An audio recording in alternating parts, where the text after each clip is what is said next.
Bismillahirrahmanirrahim. Assalamualaikum dan salam sejahtera. Selamat datang ke channel Cikgu Duan. Bagi yang pertama kali masuk ke channel Cikgu, jangan lupa like, share dan subscribe dan tekan butang loceng di bawah supaya anda tak terlepas video yang terbaru daripada Cikgu.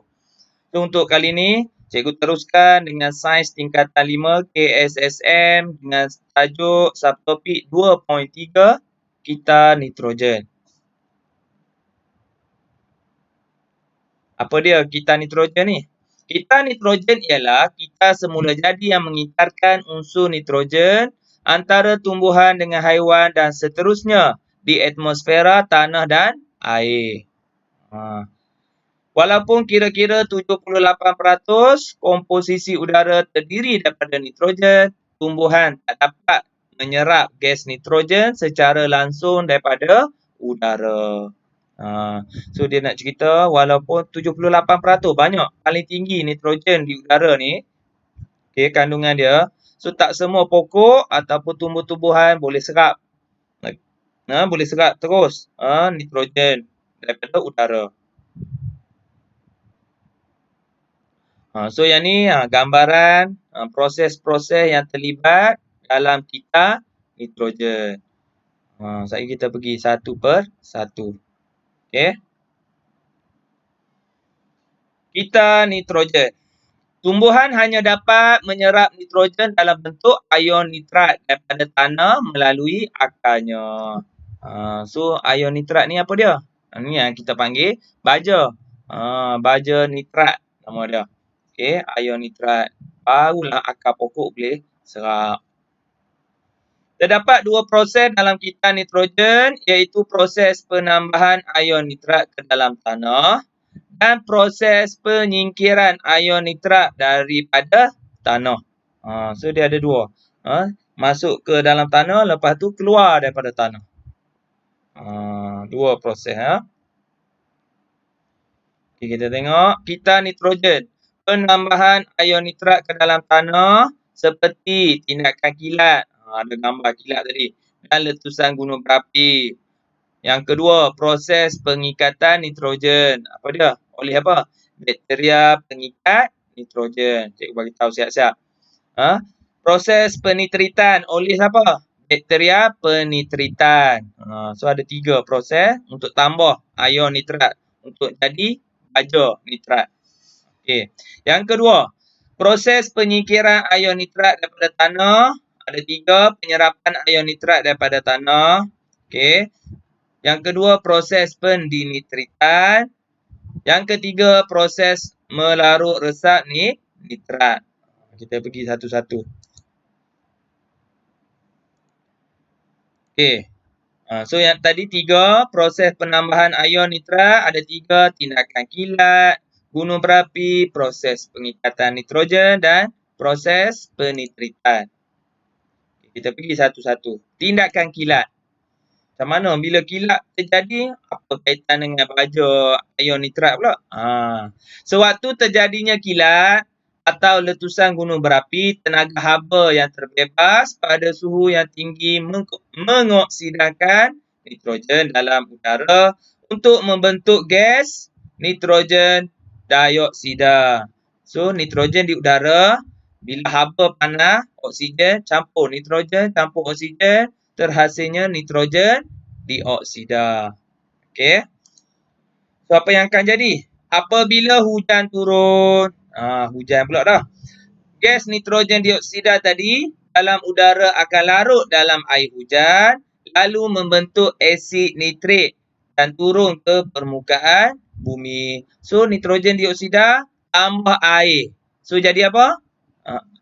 Tambah jadi apa? Asid nitrik. Okey. Nitrogen dioksida tambah air hujan. So jadi bercantum menjadi asid nitrik. So asid nitrik ni lah turun ke permukaan bumi. Lepas tu asid ni buat apa pula?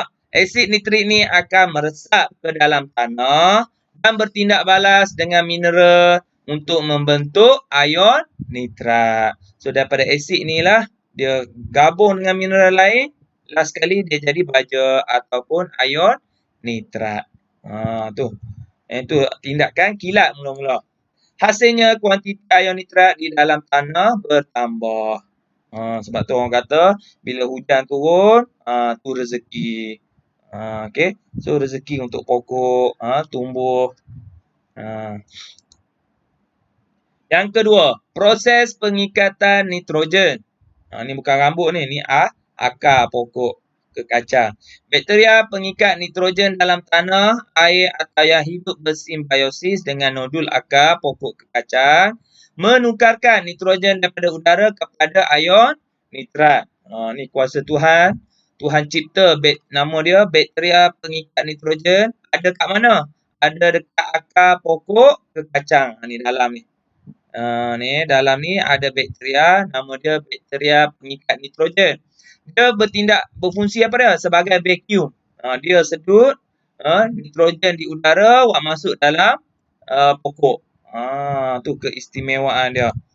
Hasil tindakan pengikatan nitrogen oleh bakteria tadi menambah ion nitrat ke dalam tanah. Tu cara yang kedua. Tadi tindakan kilat, yang kedua bakteria pengikat nitrogen.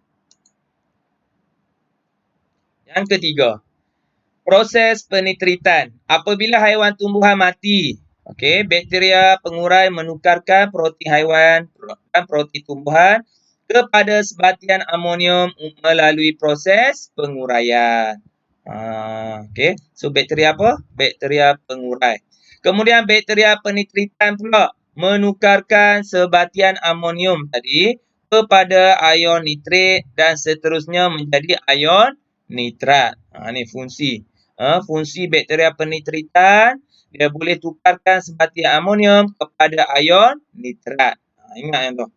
Dia tukar sebatian amonium kepada baja ataupun ion nitrat. Itu fungsi bakteria penitritan.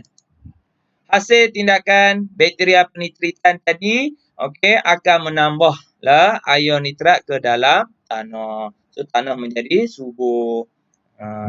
Sebab dapat cukup baja nitrat. Habis yang ketiga. So penambahan. Macam mana nak naik atas pula? Penyingkiran pula. Ada 3 juga. Penyerapan ion nitrat daripada tanah, pendinitritan, dan sekali proses melarut resak nitrat. Kita pergi satu per satu.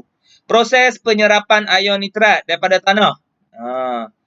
Tumbuhan menyerap ion nitrat daripada tanah untuk memenuhi keperluan nitrogennya. Ion ini digunakan untuk membentuk protein tumbuhan. Apabila haiwan memakan tumbuhan, protein tumbuhan dipindahkan pula kepada haiwan untuk membentuk protein haiwan.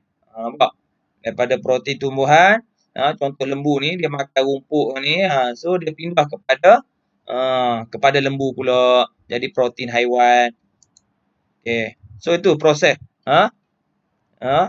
Yang pertama tadi, penyerapan dan ion nitrat daripada tanah. So pokok tu serap. Lepas tu dia transfer kepada haiwan. Yang kedua, proses pendinitritan. Terdapat juga bakteria pendinitritan dalam tanah yang menukarkan ion nitrat dalam tanah kepada gas nitrogen dan kemudiannya keluar daripada tanah dan kembali ke dalam udara semula. So yang ni lawan dengan bakteria pengikat nitrogen tadi. Pengikat nitrogen dia sedut nitrogen masuk ke dalam tanah. Tapi yang ni bakteria pendinitritan dia bagi awak keluar pula. Ion nitrat tadi dia jadikan gas ke atmosfera. Proses ini dikenali sebagai pendinitritan. Tolong ingat pendinitritan. Yang ketiga, proses melarut resak nitrat. Proses melarut resak nitrat ni adalah proses semula jadi. Melalui proses ini, baja ion nitrat tadi dalam tanah melarut dalam air dan kemudiannya mengalir ke dalam sungai atau air bawah tanah. Proses ini juga menyingkirkan ion nitrat daripada tanah. So secara tak langsung, contoh yang air hujan tadi, daripada asid nitrik jatuh ke bumi jadi ion nitrat. So Pada masa yang sama, ion nitrat ni dia bergerak ke sungai, ke longkang, ke mana-mana. Okey. So, air bawah tanah. So, pada masa yang sama, dia menyingkirkan ion nitrat daripada tanah. Dia pergi ke sungai. Tu. Kepentingan kita nitrogen. So, penting ke tak penting kita nitrogen ni? Okey.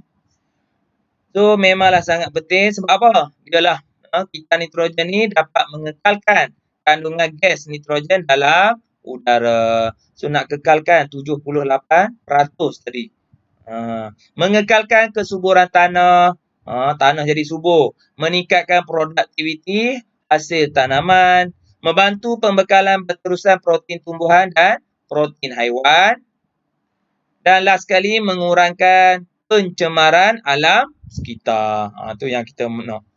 Kurangkan pencemaran alam sekitar. Ni gambaran dia. Nitrogen cycle. Kita nitrogen membantu mengekalkan kandungan gas nitrogen dalam atmosfera dengan cara mengambil nitrogen daripada udara membentuk ion dan mengembali semula ke udara dengan menguraikan ion nitrat. Macam itulah. Dia ulang. Naik, turun, naik, turun, naik, turun. Oleh itu, kepekatan gas nitrogen dapat dikekalkan dengan 78% dalam atmosfera dan keadaan ini membantu memastikan kesinambungan serta kelestarian hidup di bumi. So, proses ni berterusan. Naik, turun, naik, turun, naik, turun. So, untuk apa? Kekalkan gas nitrogen ni 78%.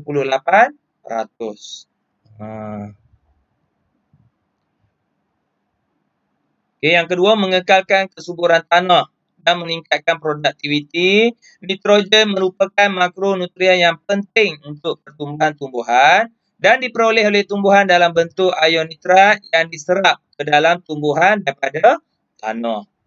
Penting nitrogen ni. Penyingkiran ion nitrat daripada tanah ini mengurangkan kesuburan tanah.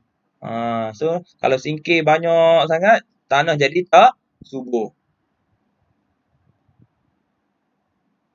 Macam mana nak kekalkan kesuburan tanah tadi? Masalah tanah yang kurang subur dapat diatasi melalui penggiliran tanaman dan penggunaan baja untuk menambah semula kandungan ion nitrat. So, tambah baja ataupun kita buat sistem penggiliran tanaman. Hasilnya, pertumbuhan-tumbuhan menjadi lebih sihat. Itu yang kita nak. Produktiviti hasil tanaman ditingkatkan dan pendapatan para petani bertambah. Protein in plant food. Membantu pembekalan berterusan protein tumbuhan dan protein haiwan. Nitrogen merupakan komponen yang penting dalam pembentukan protein. Protein digunakan untuk membina sel baru dan membaiki sel yang rosak. Bekalan protein yang berterusan adalah penting untuk menjamin kesinambungan dan penyelenggaraan kehidupan bagi semua jenis hidupan. Selain daripada itu, tumbuhan menggunakan nitrogen dalam ion nitrat yang diserap untuk membentuk protein tumbuhan tadi. Haiwan memperoleh unsur nitrogen daripada protein tumbuhan atau protein haiwan melalui pemakanan. Macam lembu makan rumput tadi kan. Transfer. Macam mana? Mengurangkan pencemaran alam sekitar. Perebutan dan penguraian protein dalam sistem tumbuhan dan haiwan membentuk seperti amonium dan seterusnya ion nitrat melalui tindakan bakteria dan ulat. So, peranan bakteria dan ulat. Mengurangkan pencemaran dengan cara apa ni? Proses dalam kita nitrogen seperti penitratan membantu mengurangkan pencemaran alam sekitar dan diaplikasikan dalam teknologi hijau untuk menghasilkan baja kompos. Ni kita panggil baja kompos. Wallahualam. Kalau anda suka video cikgu, jangan lupa like, share dan subscribe dan tekan butang loceng di bawah. Sehingga berjumpa lagi dalam video akan datang dengan tajuk 2.4 Teknologi Pengeluaran Makanan. Wallahualam. Assalamualaikum.